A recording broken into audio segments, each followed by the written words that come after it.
Blanca, 8:30 de la mañana y ya tenemos invitado en el estudio de APP hasta las 9 de la mañana. Seguimos con noticias y con música porque esta tarde, a partir de las 4 de la tarde en Colón 80, se va a estar desarrollando una charla organizada por Grupo Académico UNS. Te podés inscribir a través del formulario de Google, ¿no?, que está publicado en la página de Instagram Grupo Académico UNS. Va a estar el abogado Martín Leguizamón. La presentación del Grupo Académico dice: el abogado que más juicios le ganó a Google en el mundo. Además, asesora y trabaja en el estudio de Fernando Burlando. Formó parte de varios juicios que seguramente habrán visto y seguido por televisión a nivel nacional.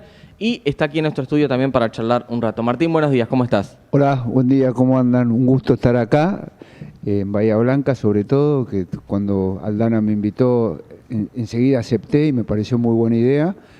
Y bueno, lo único que me hicieron levantar temprano, pero bueno, muy contento y muy agradecido, Chumi, por la invitación. Bueno, Daniel, la primera pregunta que me surge es, te presentan como el abogado que más juicios le ganó a Google, pero ¿vas a venir a hablar de esos juicios? ¿Vas a hablar con los estudiantes?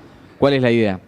Sí, la charla va a girar en torno al derecho y las nuevas tecnologías.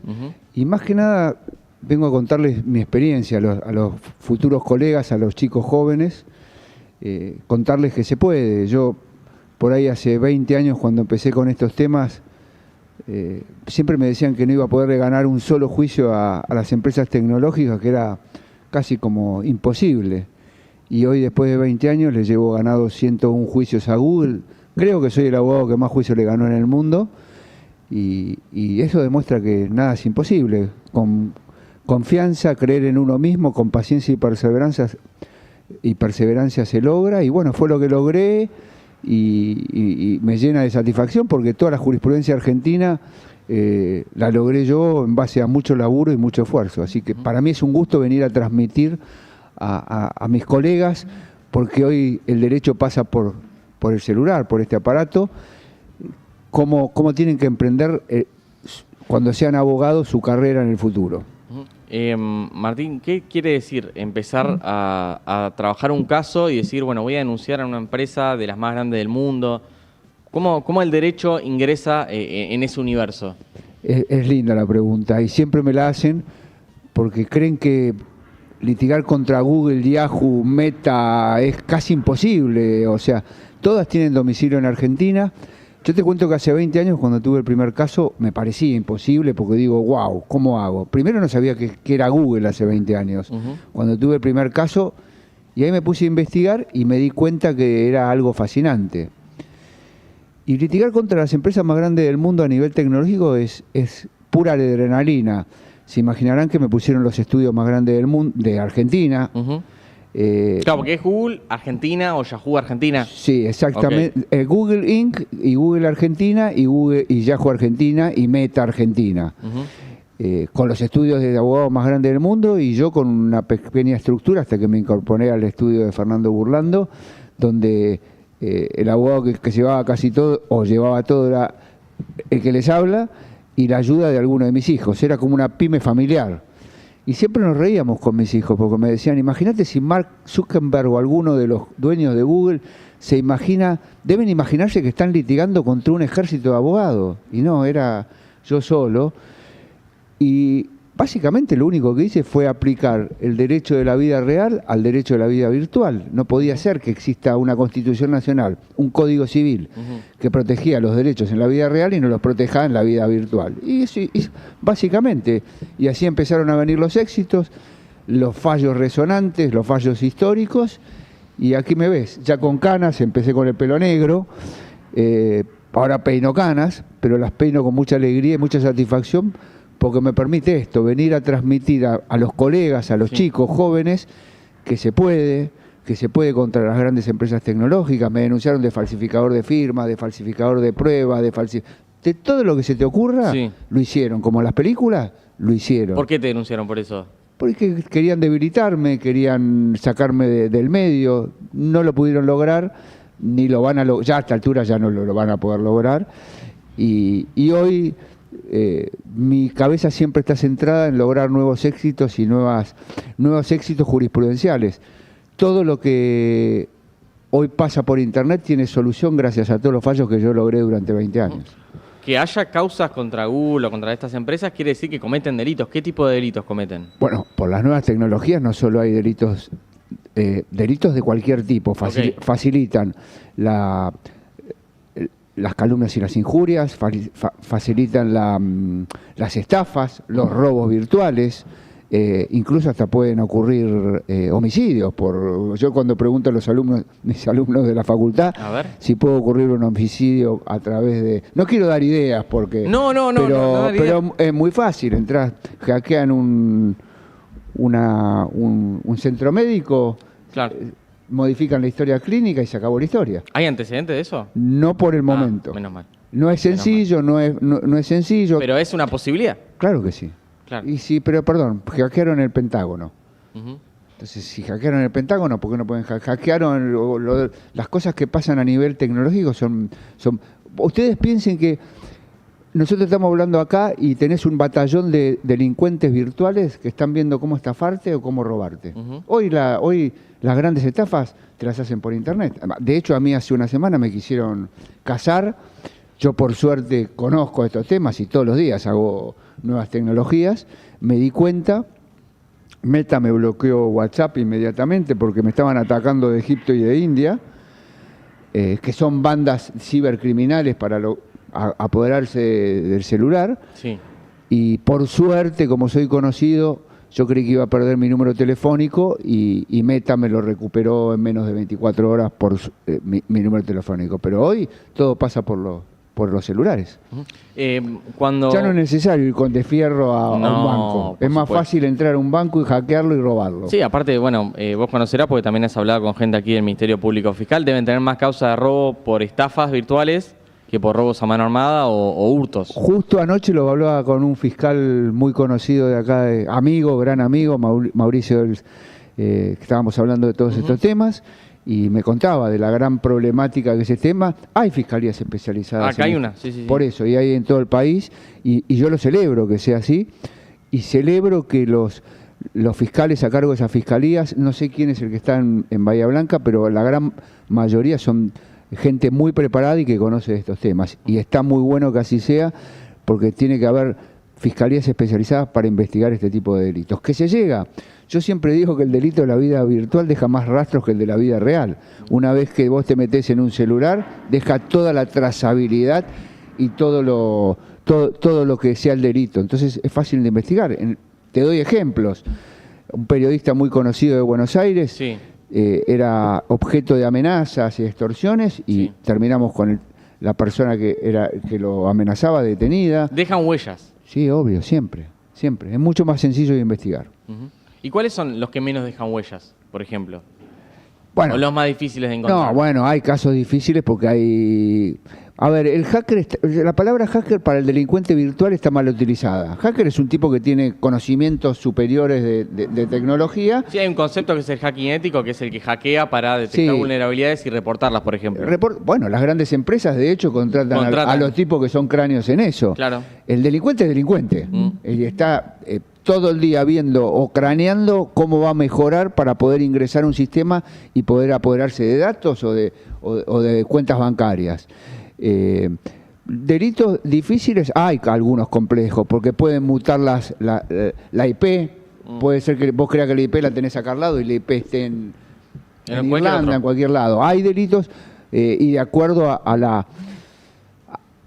al ingenio de los delincuentes se puede tornar más difícil, pero yo creo que todo siempre llega a buen resultado. Con los buenos fiscales que tenemos a cargo en el país y a pesar de que muchas veces investigan atados con alambres, porque es así, tienen buenos resultados. ¿Y la población crees que está suficientemente prevenida, que la política ha desarrollado herramientas de prevención de este tipo de cosas, o sentís que cada vez está bajando la vara en ese tipo de conocimientos, a pesar de que hay mucho acceso a tecnología? No, yo creo que la gente está alertada. El delito virtual creció mucho en la época de la pandemia. En la época de la pandemia yo recibía consultas, pero era todos los días que una estafa, que un ingreso indebido, que se apoderaban de los celulares para apoderarse de los datos y poder ampliar la base de delitos. Y hoy por hoy la gente está mucho más... La gente tiene muy claro y tiene más cuidado. Lo que pasa es que el delincuente virtual prueba 50 veces con que agarre 3 veces a 3 incautos, que pasa, de hecho, es el negocio. Pero la gente está mucho más preparada, no tengas ninguna duda, ya no entra tan fácil y sobre todo hay mucho más campañas de concientización de todos estos temas. Entonces es más difícil pero sí, de hecho, hay mucho delito virtual. Martín, en el estudio con Fernando Burlando me habías contado, han trabajado en otro tipo de causas complejas. Eso también es un tema para los que piensan que por ahí solamente les toca, qué sé yo, derecho de sucesión o derecho civil, y que por ahí hay desafíos que tienen que ver con causas muy difíciles y a vos te han tocado. No, bueno, en el estudio... Están atravesando una muy conocida ahora. Sí, en el estudio... A mí Fernando me incorporó al estudio hace 10 años por lo que yo hago, le faltaba un abogado especialista en nuevas tecnologías. Eso habla muy bien de Fernando, que es un tipo hábil e inteligente. Que detectó la realidad. Bueno, el día que me sentó me invitó, yo lo conocía a él me conocía a mí, me invitó un día a desayunar, empezamos a las 11 de la mañana, seguimos al mediodía y eran las 3 de la tarde y seguíamos charlando y me dijo, quiero que te incorpores al estudio. Y para mí era como jugar en la Premier League, siempre me había ido bien. Claro. Y acepté inmediatamente, pese a que soy bastante más grande que él, le llevo 5 años y ya no tengo tantas ganas de andar corriendo como cuando tenía 30. Claro. No obstante eso, trabajar al lado de Fernando es como subirte a una montaña rusa porque nunca sabés qué curva va a venir o qué bajada va a venir. Pero la verdad yo soy un agradecido eterno porque me cambió la vida, porque me hice muy amigo, y es un tipo muy generoso. Ajá. Y me ha permitido, no solo a mí, porque mi hijo menor es abogado, Bautista, forma parte del estudio, y junto a él, por la pregunta que me hiciste, tuve la oportunidad de intervenir en el caso Baezosa, en el famoso caso Baezosa, en enero del año 23. Fue el debut de Bautista como abogado, así que imagínate debutar en semejante juicio. Y hoy tenemos la posibilidad de los dos estar presenciando, yo como vedor del estudio, porque es un equipo, en el caso Maradona, que para mí es un caso histórico y que a mí me toca, pese a que soy muy gallina, extremadamente gallina. Pero Diego era de todos, dicen. Exactamente, a mí se me vuelan las plumas, pero Diego... Yo lo conocí personalmente, fui abogado de Diego un tiempo justamente contra juicios contra Google y para mí es un juicio histórico y me honra estar presente en el juicio y presenciar todas las audiencias y ver cómo transcurre. Yo tengo una misión específica que es mirar caras, gestos y analizarlos posteriormente porque somos 10 abogados dentro de la sala de audiencias y así se trabaja en equipo. Yo siempre digo que 20 ojos ven más que 2 y 10 cabezas piensan más que una. Martín, me preguntan acá de uno de los chicos interesados si se va a hablar del concepto de derecho al olvido que tienen que ver con esto de los juicios de Google y el tema de la historia de De Negri en ese concepto de derecho al olvido. Voy a hablar de todo lo que me pregunten, de todo lo que quieran saber. Yo voy abierto. Yo te cuento, ¿cómo se llama el que pregunto? Javier. Javier. Vos me preguntás hasta ahora, que creo que son las 8:44. Sí. ¿De qué voy a hablar esta tarde? Y yo te digo, no sé de qué voy a hablar esta tarde. Yo tengo, por política, que cuando llego veo la gente que hay. Y salen los temas. Sí, no los preparo. Por ahí es una irresponsabilidad. Claro. Pero me ha pasado en muchas charlas que voy y estoy con colegas y se van a preparar y a estudiar y me dicen, ¿y vos qué haces? Por ahí fluye eso. Es que son 20 años de trabajar con estos temas. Y el derecho al olvido sí es un tema muy... Creo que la Corte Suprema de Justicia de la Nación cometió la peor barbaridad en el caso de Natalia De Negri. A ver. Porque dictó sentencias sin perspectiva de género, a la que estaban obligados. Natalia De Negri era menor de edad en ese momento y creo que cometió una injusticia mayúscula en el caso de Natalia. No le otorgó el derecho al olvido, pero dejó la puerta abierta en el caso de Negri a la aplicación del derecho al olvido. Y de hecho hay un fallo que pocos conocen, que es el fallo Pompilio, el expresidente del ex-club. Yo le digo el ex-club porque por favor, acá. Del 9, del 12, el 18 dejó de existir. Bueno. Pero era el presidente de ese ex-club y yo lo representé. por una famosa fábula, ¿se acuerdan cómo decían que había fallecido Pedro Claro. Pompilio? Ujú. Y era una fábula que creó un irresponsable en un programa de televisión para darle Cierto. más rating, Ujú. y era una gran mentira, porque incluso Jessica Giglio ese día estaba en Florianópolis, así que era imposible que haya estado como decían. Y ese fue el primer fallo que aplicó el derecho al olvido. Si bien yo lo inicié como habeas data, Ujú. la Cámara Federal entendió que había que aplicar 3 institutos: la ley de habeas data, la acción preventiva de daños y el derecho al olvido. Y ese fue el primer fallo que aplicó en la Argentina y está firme. ¿Existía como concepto y no como Exactamente. derecho eso? ¿Cómo es? Está como concepto, no, está, Ok. no hay un marco legal en la Argentina, sí hay un marco legal en la Unión Europea, hay varios proyectos de ley, yo tengo uno, como tengo varios proyectos, pero parece que para los políticos argentinos y los diputados y los senadores son mucho más importantes otros temas que lo que es legislar sobre nuevas tecnologías. Ujú. ¿En la Feria del Libro vas a estar presentando el cuarto libro ya? Sí, ¿De? sí, un milagro que esté presentando el cuarto libro. Bueno, pero Porque si mérito. mi viejo estuviese vivo, pobre, se moriría de vuelta porque yo No. era un vago. Pero la editorial claramente Era un vago, no se rían, en el colegio era un vago, en serio. Y yo digo, wow, estoy presentando el cuarto libro, qué grosso. Y bueno, algo tendrás para decir. Sí, mucho. En el tercero, que yo hablaba de violencia de género en Internet, por ejemplo, un capítulo entero lo tengo dedicado al fallo de Negri. Ujú. Y tengo claro que en la Corte no voy a poder litigar más porque me desquité y, en realidad, crítica objetiva. Y les desglosé el fallo párrafo por párrafo y por qué se habían equivocado. ¿Pero para vos tiene que ver con una cuestión doctrinaria o de funcionamiento de la Corte en general? Yo creo que podrían haber dictado un fallo histórico en protección de los derechos de la mujer, sobre todo de una menor de edad, y entiendo que se dejaron llevar por conceptos erróneos, que no tomaron en cuenta la prueba producida en el expediente, que todo lo que está volcado en la sentencia va contra las pruebas del expediente, lo que lo convierte en un escándalo mayúsculo. Y no quiero hablar mucho más porque No, porque es una ya... Sí. ya está, ya, Sí, sí. pero de todas formas es como Belén. El concepto quedó, o sea, no es que Claro. la Corte falló en contra y la gente se olvidó. No, pero aparte Justamente. dejó la puerta abierta, porque Claro. dijo, en el caso de personas públicas, no. Ujú. Que yo creo que sí debe aplicarse, con determinados requisitos. No se aplica en todos los casos. Tampoco soy de hay que aplicarlo en todos los casos. No, hay que analizarlo en cada caso concreto. Pero creo que en ese caso se cometió un error. Y el sábado sí, habla de la inteligencia artificial en el ámbito legal.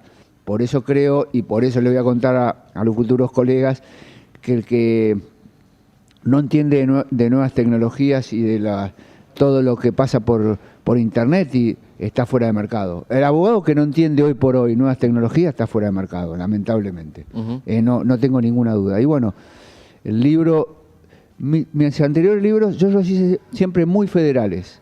Convoqué siempre abogados de distintas provincias, Sí. porque me parece una forma de traer gente de las provincias que sabe de este tipo de derechos. Y en este Sí. caso convoqué 2 abogados jóvenes de Tucumán, un ayudante de cátedra, porque yo soy titular de cátedra en la Universidad de Chaco Austral, yo soy titular ahí, convoqué a un adjunto que sabe mucho de estos temas, y a mi experto tecnológico, mi bicho de biblioteca, como le digo, que es el que más sabe en Argentina, Marcelo Lozano, sobre todo lo que sea inteligencia artificial, y creo que es una obra imposible de dejar de leer, porque va a marcar un gran camino y estoy muy contento con su contenido. Martín, muchísimas gracias a vos, muchísimas gracias a la gente del Grupo Académico, Aldana, que te han facilitado que vengas un rato a charlar y que los chicos también se conecten y te escuchen y digan, quiero escuchar más hoy a las 4 de la tarde en Corona 80 en la sede de la Universidad Nacional del Sur. En el Instagram del Grupo Académico está el formulario para anotarse y que también tengan un registro, ¿viste? Es decir, bueno, vienen 100, vienen 2000 o vienen 3000, no sé. No sé si vos sos así masivo, pero a mí me dijeron que va a haber mucha gente.